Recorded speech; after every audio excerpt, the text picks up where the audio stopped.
Jonathan Palmer, 5th, 4 hours, races towards night.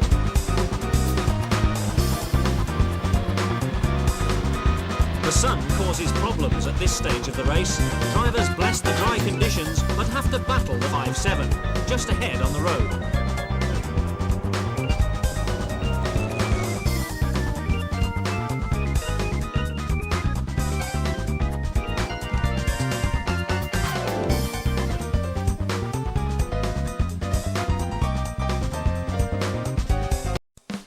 It's the 1980s.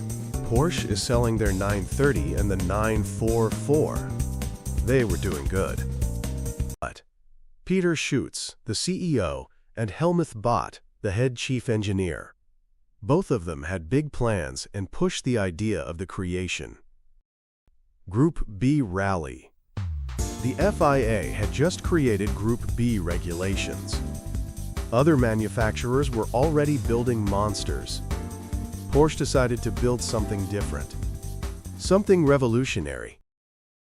Porsche started to use heavily modified 953s for testing and tuning the four-wheel drive system.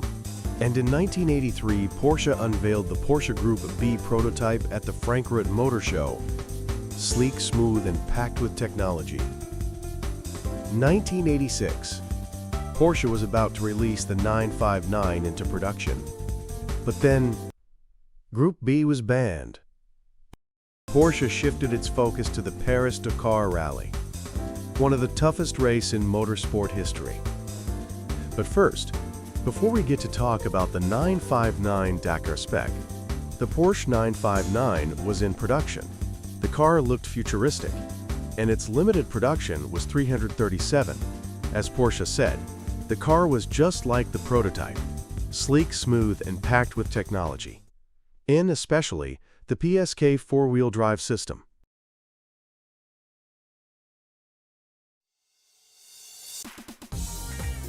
The PSK, or Porsche Steuerkupplung, is the world's first active four-wheel drive system to be created. But first, torque split. Torque split is the distribution that sends power between each axle or wheel on a car. Now you know what torque split is. The PSK has a multi-plate clutch to control the torque split instead of the conventional center differential. The multi-plate clutch had 6 friction plates, and each plate was independently controlled by a computer that adapts to the environment and uses hydraulic pressure to squeeze the plates or release. Front and rear drive shaft ran at different speeds. This worked by making the front tires 1% larger than the rear.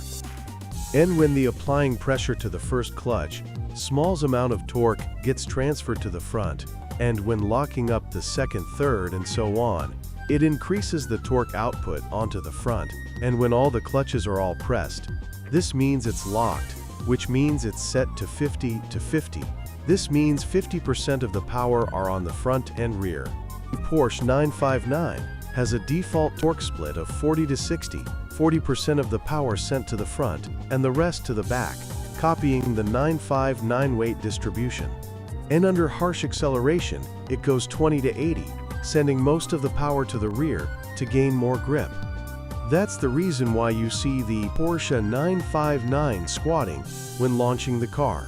When tires detect slips, the drive shaft would fully lock up, making it 50 to 50.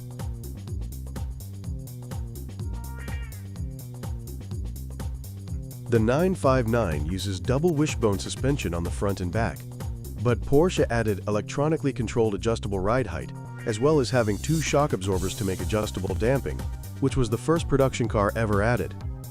The suspension ride height was powered by a hydraulic pump, and the ride height had 3 settings.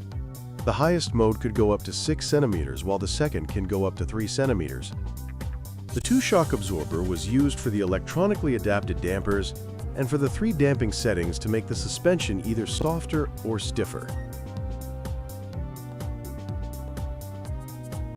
The Porsche 959 was the first production car to use run-flat tires that was created by Bridgestone. Run-flat tires are special tires that have reinforced sidewalls, meaning it can still drive when having a punctured tire for a limited distance. increased the safety of the 959 when going 314 kilometers per hour, combining it with the first tire pressure on a car ever to increase safety. Porsche used magnesium alloys, that is center lock wheels, and to change the wheels, you needed your own 959 key to unlock the wheel to get access to the center lock wheels. The usage of exotic materials such as Kevlar fiberglass were used on the body panel to keep the weight down. For the interior, Porsche used Nomex, which is a fire-resistant material that is used for the floor to help reduce weight. The doors, lids, and rocket panels are made from aluminum alloys, and also using steel monocoque chassis for the chassis that is good for weight and structural rigidity.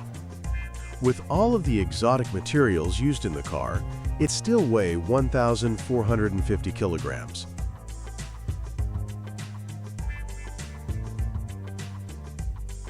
The heart of the car, the 2.85-liter water-cooled and air-cooled flat six that is derived from Porsche's successful race cars, the 956 and the 962, with its first production sequential turbo, where one turbo spools up on lower RPM and the other spools up on higher RPM, giving it less turbo lag.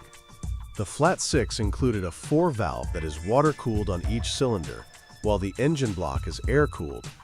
Porsche uses titanium connecting rods to strengthen the rods that produces an output of 8,000 revolutions per minute on the red line and 450 horsepower and 500 newton-meters of torque at 6,500 RPM, revolutionary for the 1980s.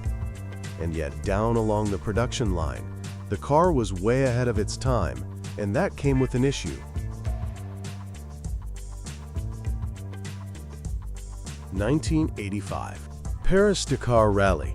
Over 500 cars, bikes, and trucks participated in the race. Paris to Africa-Dakar, a 10,000 kilometers race that takes over 2 weeks. Porsche was successful in the race, winning the 1984 Dakar race with their Porsche 953, coming first in the overall race. In 1985, Porsche wanted to try their 959 in the Dakar race, and so Porsche took their 959 to the race, but it had a few modifications before the race. The 959 used the Carrera engine instead of its 2.85-liter and retained the 953 four-wheel drive system on the 959. With the Carrera engine in the 959 and the four-wheel drive system, the 959 retired soon after due to the oil line breaking, while the two 959 left. They both retired soon after. One had an accident, and the other 959 had the same oil line breaking and the axle breaking. 1986. Porsche came back. This time, they learnt their lesson and kept the 959 engines with a modified PSK four-wheel drive system just for Dakar. The four-wheel drive system has been changed to be adjustable to anything. The car can be adjusted to 100% of the power to the front or the rear, and underbraking the system goes to 50-50. Porsche kept its internal engine stock. However, the horsepower was capped at 400 due to fuel and reliability. While the fuel tank has increased in size, putting an extra fuel tank on the rear seats, the adjustable dampers and ride height had been removed to lessen the weight. After changing all the parts, they sent the car to the race.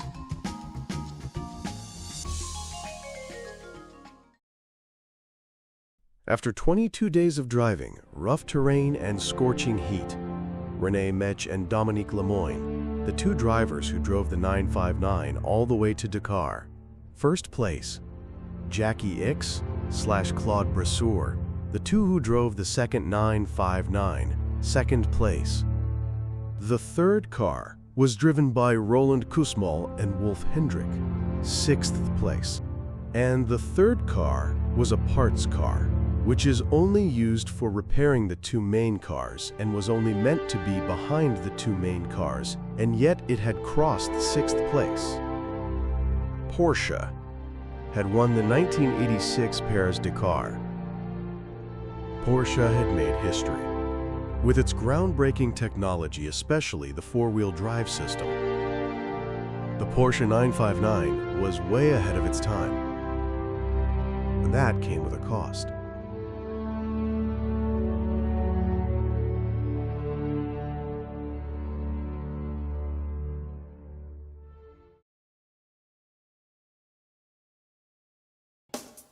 That same year, after the Paris-Dakar rally race, Porsche decided to participate in the 24 Hours of Le Mans, and the car they brought was the 961. The 961 was a stripped-out, high downforce track-focused 959. The brakes on the 961 was larger than the 959. The car weighed 1,150 kilograms, while the engine kept the 2.85-liter flat-six, but changing the turbos to larger turbos, where it gave more boost from 0.9 bars to 1.3 bars, and giving extra power, producing 640 horsepower and 629 newtons-meter of torque. The gearbox was slightly tweaked to higher top speed, which claimed of going 342 kilometers per hour. For the PSK four-wheel drive system had been slightly tweaked, feeding more power to the rear wheels, sending 80% of the power sent to the rear wheels and 20% to the front. Then on their first race of the 1986 24 Hours of Le Mans, the Porsche 961 with the number 180 in the white livery placed 7th, driven by Claude Ballot-Lena and René Mech. And René Mech was the driver who had won the 1986 Paris-Dakar race. After Le Mans, Porsche flew the 961 to participate in the American Racing Series, known as 1986 IMSU Championship at Daytona, with no success due to the car suffering from tire problems and finished 24th. The year after, Porsche returned to the 1987 24 Hours of Le Mans with the Ioniq Rothman livery from Dakar, and with an increased horsepower of 680 horsepower and 656 newtons-meters of torque. With all the power upgrade, Porsche was ready. But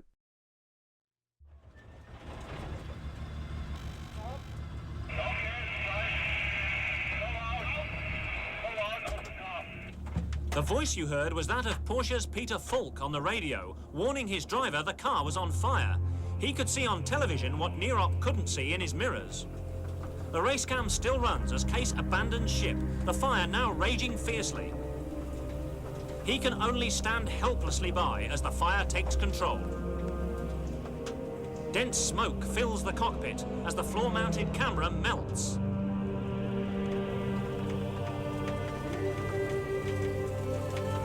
Marshals tackle the blaze, but the car is finished for good. the Porsche 961 suffered an accident. Kees Nierop misshifted during a turn, causing him to spin out into the barriers. The car suffered a damaged axle and front bumper, but drove out fine. But as he continues to drive, the car lit up on fire on the rear engine and had to retire the 961. This was the last race for the 961.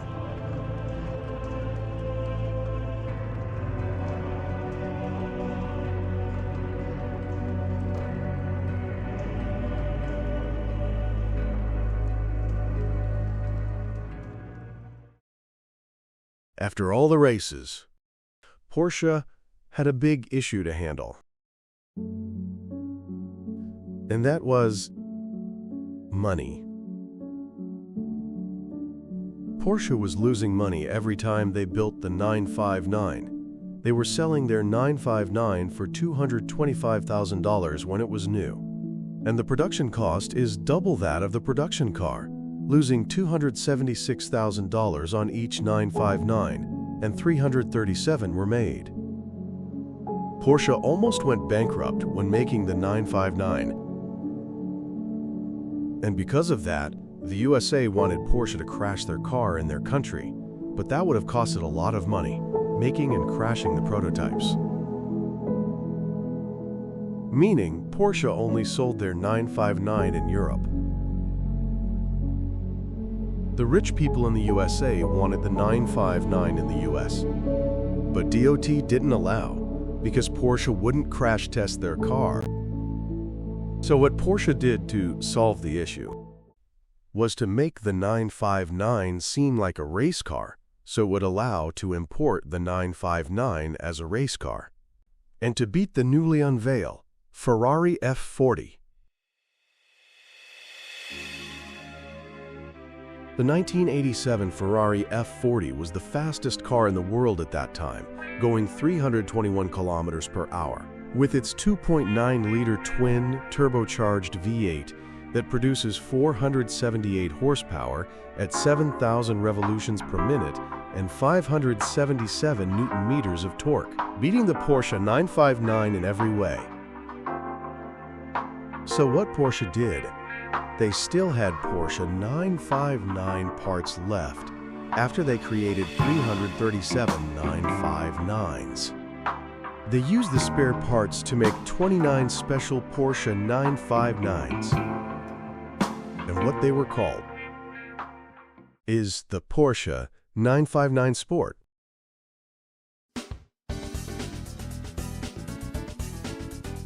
The Porsche 959S, or Sport, was a lighter and faster 959. Porsche got rid of air conditioning, central locking, rear seats, and also getting rid of the electronically active suspension, meaning no adjustable height, and damping and replacing them with just regular coilovers, and also the right side review mirror, saving 100 kilograms. Porsche added a roll cage that is leather wrapped and a manual control sport seats that can fit a racing harness. For the US version, the 959 Sport had electronically powered windows, while for the European Sport version of the 959, everything was the same as the US version, but still had the adjustable damping and not the adjustable height, and had manual windows. For the engine, the 959 Sport had larger turbos than the 959 Comfort, producing 508 horsepower and 500 Newton-meters of torque. And it got a claimed top speed of 337 kilometers per hour, which beat the Ferrari F40 record and stayed like that for 2 years. Al Holbert, who was running for Porsche Motorsport in North America, took the 959S into the United States as a race car. But Dick Merritt, a DOT safety analyst, and he decide if they allow cars to be in the US or not. And he was known to be a car enthusiast, checked up on the Porsche 959 Sport. He looked at it and said this wasn't a race car, but Al Holbert tried to prove to him that it is a race car by going to the Nazareth Raceway. Al Holbert and Dick Merritt was in the 959S, drove it around a few laps, and Dick Merritt said, "It wasn't a race car. All the Porsche 959 Sports had to fly back to Europe." The rich people in the US who owned the 959 is stuck in Europe and cannot import the 959. Then a few years later, one mysterious rich man who owned a famous company known as Microsoft. Bill Gates, one of the rich people who bought a 959, but couldn't, due to being illegal to bring to the USA. To solve the problem, Bill Gates got his lawyers and 959 owners, demanding the government to add a law to let other cars that weren't sold from the US to able to import it in the US. And what the government do? The show and display. The show and display law allow to import vehicles that are more than 25 years old, or have been deemed to be of historical or technological significance, bypassing normal import standards. The law was applied in 1999. By 2001, Bill Gates and other 959's owners were allowed to import their 959s. A few years later, the Porsche 964 all-wheel drive had some parts of the 959. It was a simplified version of the Porsche PSK system, but it didn't have the variable torque split. But the 959's legacy lives on. Every Porsche all-wheel drive system today Turbo technology, lightweight composite materials, all traces back to the 959. The Porsche 959. One of the most technological cars ever built.